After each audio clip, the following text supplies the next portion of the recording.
The opposition is accusing the government of failing to maintain the rupee's stability against the dollar. The State Minister of Finance, however, points out that corrective measures were taken by the new government with regard to the value of the rupee, which was manipulated in the recent past.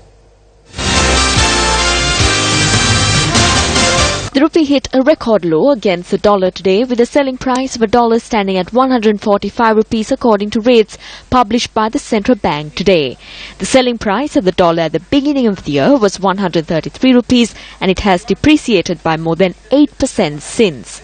The main cause for the drastic depreciation of the rupee over the past 2 to 3 months has been cited as a cessation of the manipulation by the central bank in the form of releasing dollars to the foreign exchange markets. In January, our UPFA government had foreign reserves amounting to $8.3 billion.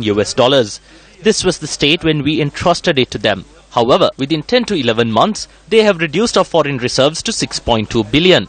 This 6.2 billion includes 1.7 billion which was given by India. So the actual reserves amount to only 4 billion. Since the trade deficit is also widening on a daily basis along with this crisis, the situation is being aggravated. Although they sold dollars to prevent the collapse of the rupee, they have been forced to halt this measure. As a result, the rupee continues to deteriorate.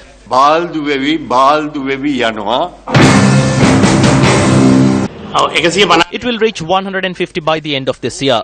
Whether we like it or not, the biggest investor in the world is China. China has 40% of the world's savings. The Port City project, which would have generated hundreds of thousands of jobs and which would have been the largest of its kind in Asia, was halted.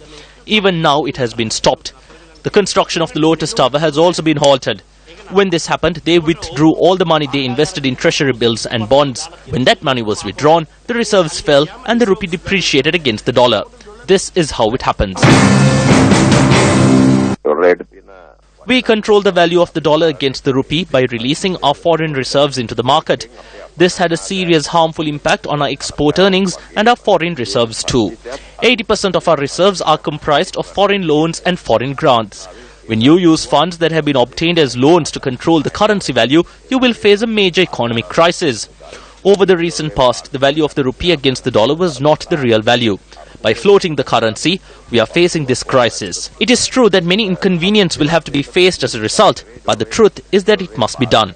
Therefore, I believe that anyone with an understanding of economics will understand our actions.